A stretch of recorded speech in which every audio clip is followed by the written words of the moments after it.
Offer की series चल रही है जो बीकॉम के स्टूडेंट्स के लिए बहुत ज़्यादा बेनिफिशियल है। और उसमें हमारा पहला chapter law of contract complete हो चुका है। उसकी पहले वाली वीडियोस मैं अपलोड कर चुकी हूँ, वो आप देख लेना। और अब हमारा नेक्स्ट जो चैप्टर स्टार्ट हो रखा है वो है ऑफर। ऑफर का essentials of a valid offer, वो एक वीडियो मैं आपके लिए अपलोड कर चुकी हूँ। और आज हमारा है काइंड्स ऑफ ऑफर, जिसमें से कि 3 मार्क्स वाले शॉर्ट क्वेश्चंस बहुत इंपॉर्टेंट बनते हैं इसमें से। तो ये देखो कितने टाइप के ऑफर्स होते हैं। फर्स्ट है हमारा स्पेसिफिक ऑफर्स। स्पेसिफिक ऑफर, इसके नाम से पता लग रहा है कि ये किसी स्पेशल पर्सन को या स्पेशल ग्रुप को ये ऑफर किया जाता है। ठीक है, सिंपली जैसे हम एग्जांपल लेते हैं कि x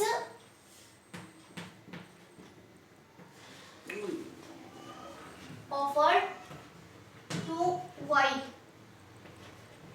to sell his car for ₹20 lakh. ठीक है, तो ये ऑफर जो है एक्स ने एक पर्टिकुलर पर्सन वाई को दिया है, इसलिए एक स्पेसिफिक ऑफर है। यहीं पे अगर एक्स किसी स्पेशल ग्रुप को ये ऑफर देता है तो वो भी स्पेसिफिक ऑफर में आएगा। ठीक है, ये सिंपलेस्ट फॉर्म ऑफ ऑफर है। सेकेंड हमारा आता है जनरल ऑफर। ठीक है, जनरल जो जनरल पब्लिक को दिया जाता है। ठीक है, तो देखो this offer is addressed to general public. ये जो ऑफर है जनरल पब्लिक को एड्रेस किया जाता है and may be accepted by any person by performing the condition of the offer. ठीक है, तो ये जो ऑफर है ये जनरल पब्लिक को ऑफर किया जाता है और इसको जनरल पब्लिक में से कोई भी पर्सन इसको एक्सेप्ट कर सकता है। लेकिन शर्त क्या है कि वो इस ऑफर को जो भी इसके साथ कंडीशन अटैच्ड हैं वो कंडीशन को ये कंप्लीट करे तभी। एग्जांपल हम ले लेते हैं, जैसे कि किसी पर्सन की कोई चीज खो गई है और वो जनरल पब्लिक को ये कहता है कि भाई इस चीज को ढूंढ कर लाओ और हम आपको इसके बदले में रिवॉर्ड देंगे।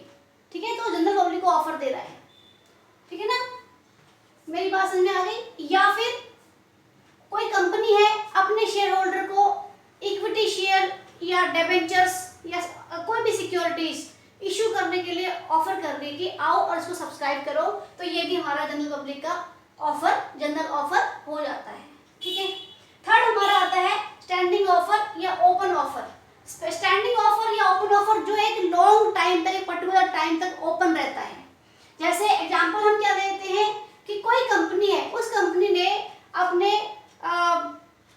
अपने शेयर होल्डर्स को या फिर जनरल पब्लिक को या किसी को भी एक पर्टिकुलर डेट देती है, भाई इस डेट तक आकर आप इन शेयर्स को, इन सिक्योरिटीज को सब्सक्राइब कर लो।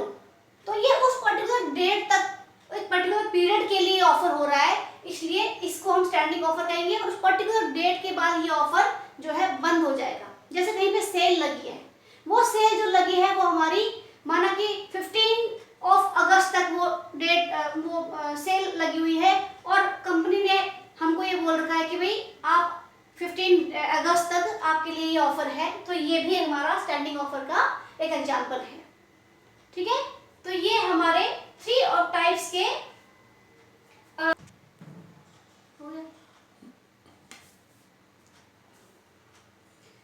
ठीक है बेटा। नेक्स्ट हमारा ऑफर आता है काउंटर ऑफर।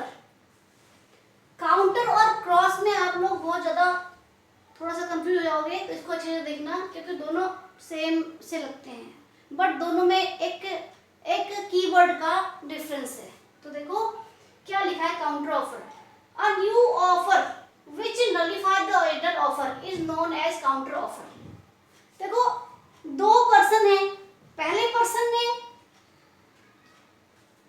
सामने वाली पार्टी को कुछ ऑफर किया और सामने वाली पार्टी ने भी वही चीज उसको दोबारा ऑफर कर दी।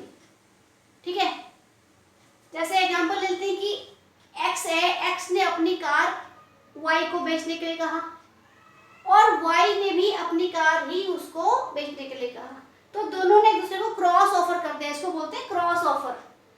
और as a result the first offer lapse and a new offer is open for the purpose of forming a contract. ठीक है, तो यहाँ पे अब जो वो वाला ऑफर माना जाएगा और वही ऑफर से कॉन्ट्रैक्ट बनेगा। लेकिन जो एक्स ने पहले ओरिजिनल ऑफर किसका था, फर्स्ट ऑफर किसका था, एक्स का था, तो एक्स के जो अब ऑफर है वो लैप्स हो जाएगा ऑटोमेटिकली और उसकी कोई वैल्यू नहीं रहेगी। अब जो वैल्यू होगी, अब जो कॉन्ट्रैक्ट बनेगा किसकी बेस पर बनेगा, वो बनेगा वाई के ऑफर के बेस पर। इसी को बोलते हैं हम काउंटर ऑफर। ठीक है, काउंटर हो गए, उसने भी दे दिया, उसने भी दे दिया, सेम। तो देखो अब सेकंड है क्रॉस ऑफर। क्रॉस ऑफर में क्या है कि जब दोनों पर्सन ने सेम ऑफर कर दिया, देखो यहाँ भी ऑफर हो रहा है, यहाँ भी ऑफर हो रहा है, ठीक है, लेकिन यहाँ पे जो ऑफर होगा उसमें थोड़ी बहुत चेंजेस होगी। जैसे एक्स ने कहा 20 लाख में अपनी कार बेचनी है, वाई ने कहा 18 लाख में लेनी है, तो अब वाई ने जो ऑफर दिया है उसके बेस पर कॉन्ट्रैक्ट बनेगा। लेकिन क्रॉस ऑफर में क्या होता है कि एक्स ने जो ऑफर दिया था सेम टू सेम वही ऑफर वाई ने भी उसको दे दिया, उसमें कोई चेंजेस नहीं किए। ठीक है, तो यहाँ पे क्या होगा, काउंटर क्रॉस ऑफर में क्या होगा, ये कोइंसिडेंटली दोनों ने एक दूसरे को सेम ऑफर दे दिए हैं। अब ना तो उसका और ना उसका, दोनों में से किसी पार्टी का ऑफर नहीं माना जाएगा और इससे कोई भी कॉन्ट्रैक्ट नहीं बनेगा। दोनों में फर्क देख लो कि काउंटर ऑफर में जो ओरिजिनल ऑफर है वो लैप्स हो जाएगा, लेकिन जो अब नया वाला ऑफर है उसको मानेंगे, उसी के बेस पे कॉन्ट्रैक्ट बनाया जाएगा। लेकिन क्रॉस ऑफर में कोई कॉन्ट्रैक्ट बनेगा ही नहीं, इतना ही डिफरेंस है दोनों का। ठीक है, एग्जांपल लेते हैं, एक्स है, एक्स ने कहा कि भाई मैं अपनी कार आपको बेचना चाहता हूँ, वाई ने भी कहा कि मैं भी अपनी कार आपको बेचना चाहता हूँ। कोइंसिडेंटली, ठीक है, कोइंसिडेंटली यहाँ पे ऐसा होगा, तो दोनों का ही ऑफर जो है वो क्या हो जाएगा, दोनों ही ऑफर लैप्स हो जाएंगे, कोई भी कॉन्ट्रैक्ट यहाँ पे नहीं बनाया जाएगा। समझ गए? तो देखो when two person make identical offer coincidentally, ठीक है, two identical offer do not constitute a contract। तो दो आइडेंटिकल ऑफर, दो सेम ऑफर हो जाते हैं, वो आपस में कोई भी कॉन्ट्रैक्ट नहीं बना पाते हैं। काउंटर ऑफर में क्या था कि दोनों ने ऑफर तो आइडेंटिकल किए थे, लेकिन उनकी रूल्स में, उनके कंडीशंस में कुछ ना कुछ चेंजेस होती हैं। तो इसीलिए बहुत इंपॉर्टेंट है कॉन्ट्रैक्ट ऑफर और क्रॉस ऑफर। बच्चे यहाँ पे ज़्यादातर कंफ्यूज होते हैं, तुम लोगों ने इसको समझना है और इसको अच्छे से देखना है। ठीक है, बाकी यहाँ पे हमारा टाइप्स ऑफ कॉन्ट्रैक्ट कंप्लीट हो जाता है। किसी को कोई प्रॉब्लम हो तो वो कमेंट बॉक्स में आके मुझसे बात करें।